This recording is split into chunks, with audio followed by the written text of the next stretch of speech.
जळगावच्या एरंडोल इथे स्ट्रॉंग रूमच्या बाहेर ठेवलेल्या सीसीटीव्ही कॅमेराचा डिस्प्ले 2.5 तासांपासून बंद पडल्याचा प्रकार आहे। उमेदवार आणि प्रतिनिधींकडून आक्षेप नोंदवत तहसीलदारांकडे तक्रारही दाखल। ईव्हीएम ठेवलेल्या स्ट्रॉंग रूमच्या बाहेर राजकीय पक्षांच्या कार्यकर्त्यांचा खडा पहारा। संभाजीनगरमधील खुलताबादमध्ये स्ट्रॉंग रूममधून इतर ठिकाणी जाणाऱ्या पोलिसांच्या पेट्या देखील तपासल्या। ईव्हीएममध्ये फेरफार होण्याचा कार्यकर्ते आणि पदाधिकाऱ्यांना संशय आहे। राज्यामधील स्ट्रॉंग रूमना विविध राजकीय पक्षांचा खडा पहारा। परभणीमध्ये स्ट्रॉंग रूमच्या बाहेर अजित पवार यांच्या राष्ट्रवादीच्या सीसीटीव्ही कॅमेऱ्यांची नजर आहे। धुळ्यामधल्या पिंपळनेर नगर परिषदेच्या निवडणुकीमध्ये महाविकास आघाडीच्या उमेदवाराचं निवडणूक अधिकारी आणि पोलिसांना निवेदन। ईव्हीएम ठेवलेल्या स्ट्रॉंग रूमच्या सुरक्षा व्यवस्थेची आणि मतमोजणीच्या अखंड पारदर्शकतेची निवेदनामधून मागणी करण्यात आली आहे। धुळ्यामध्ये दुबार मतदारांमुळे मनपा प्रशासनाची डोकेदुखी वाढली। महानगरपालिकेच्या निवडणुकीच्या पार्श्वभूमीवरती प्रारूप मतदार याद्या प्रसिद्ध। पालिकेमध्ये 29,759 दुबार मतदार आहेत। अहिल्यानगर महानगरपालिकेच्या प्रारूप मतदार यादीमध्ये श्रीगोंदा विधानसभा मतदारसंघातील तब्बल 4,381 नावं असल्याचंही समोर आलंय। शरद पवार यांच्या राष्ट्रवादीच्या पदाधिकाऱ्यांकडून हा घोळ पालिका आयुक्तांच्या समोर मांडण्यात आला। कारवाई न झाल्यास कोर्टामध्ये देखील जाण्याचा इशारा। कल्याण पश्चिमेतल्या मतदार यादीमध्ये दुबार मतदारांची नावं आहेत। यादी बिनचूक होईपर्यंत निवडणूक घेऊ नका, माजी आमदार नरेंद्र पवार यांची मागणी। दुबार मतदारांमध्ये कोणाचे तरी षडयंत्र असल्याचा देखील नरेंद्र पवार यांचा संशय आहे। विरोधी पक्ष नेत्याशिवाय अधिवेशन पार पडतंय हे लोकशाहीचं दुर्दैव आहे। ठाकरेंच्या शिवसेनेचे आमदार सुनील प्रभू यांची टीका। विधानसभेचे अध्यक्ष फक्त हो हो म्हणतात, करत मात्र काहीच नाहीत, सुनील प्रभू यांचा निशाणा। ज्या चिखलामध्ये शेतकऱ्यांचं पीक वाहून गेलं त्याच चिखलामध्ये टाकून स्थानिक नेत्यांना हाणलं पाहिजे, माजी खासदार राजू शेट्टी यांची सडकून टीका। शेतकऱ्यांना नुकसान भरपाई न मिळणं हा सरकार आणि प्रशासनाचा बेजबाबदारपणा असल्याचाही राजू शेट्टींचा आरोप आहे।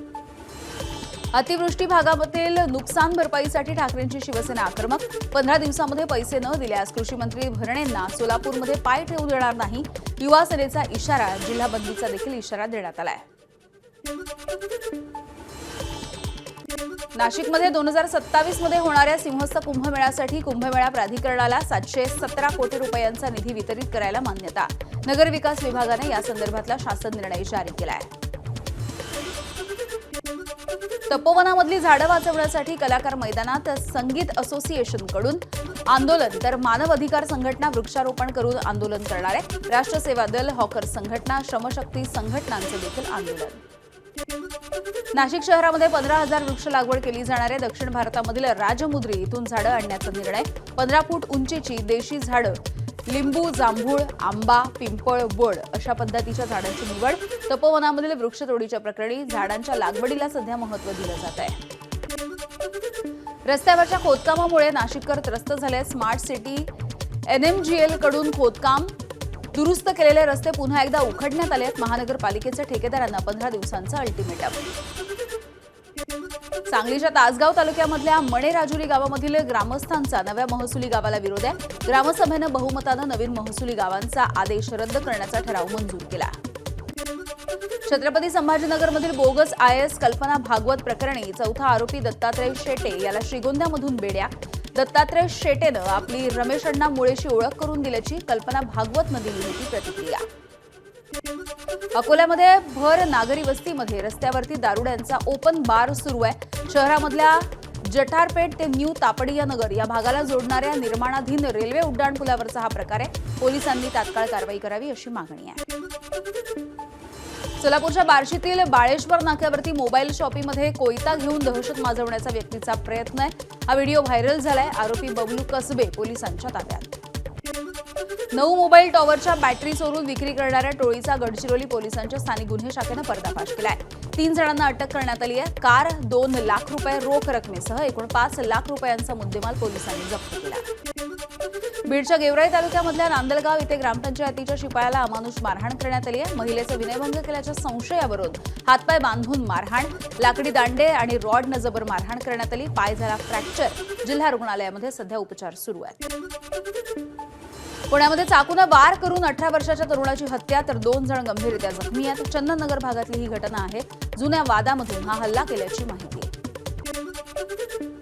रायगडच्या श्रीवर्धन इथल्या तरुण व्यापाऱ्याची बडोद्यामध्ये आत्महत्या. लग्नाच्या 6 महिन्यामध्ये पत्नी आणि तिच्या घरच्यांच्या जाचाला कंटाळून या व्यापाऱ्यानं ट्रेनखाली उडी घेऊन आयुष्य संपवलं. बीडच्या माजलगावमध्ये ऊसाच्या शेताला भीषण आग लागली. या आगीमध्ये 50 एकरावरचा ऊस जळून खाक झालाय. शेतकऱ्याचं लाखो रुपयांचं नुकसान झालेलं आहे. पंचनामा करून नुकसान भरपाई देण्याची शेतकऱ्याची मागणी.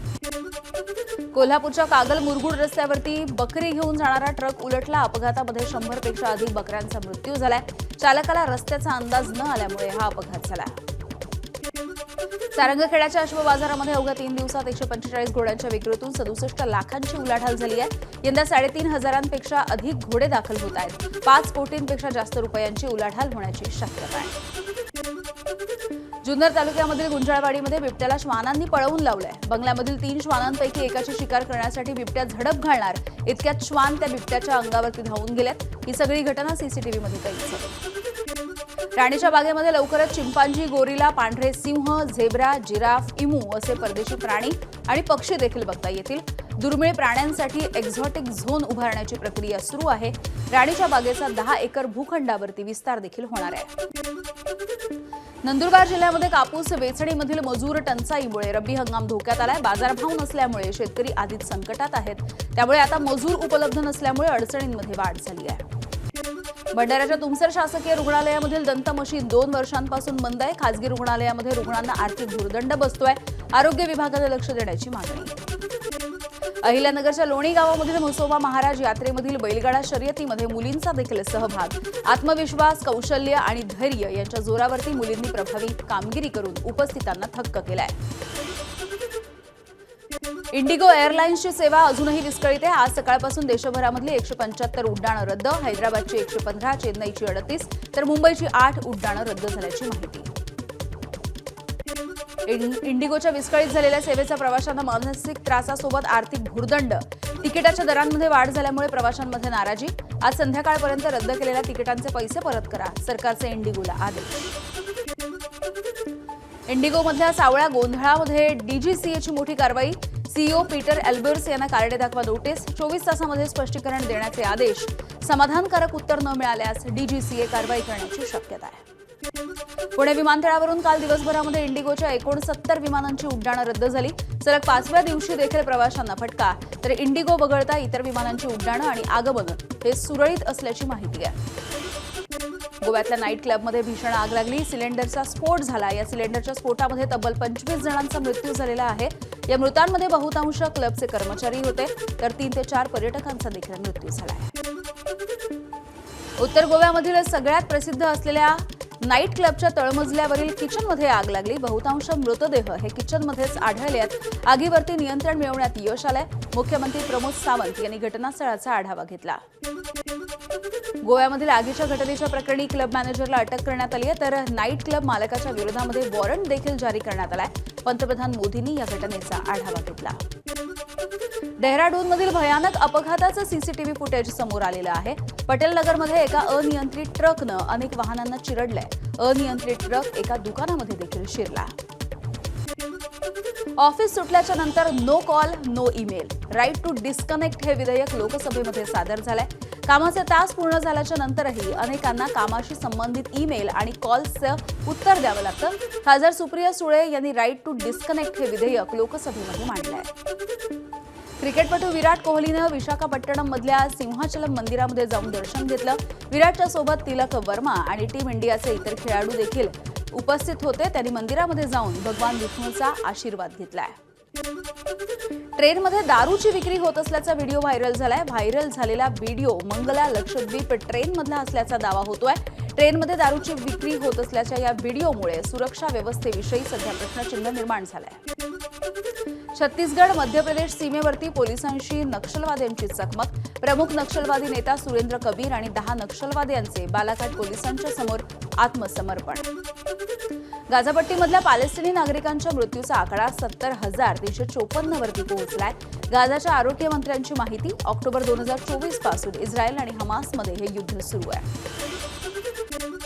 रशियन सैन्याचा युक्रेनवरती आणखी एक मोठा हल्ला. लष्करी औद्योगिक संकुल, ऊर्जा सुविधा आणि बंदर पायाभूत सुविधांवरती लक्ष केंद्रित केलं जात आहे.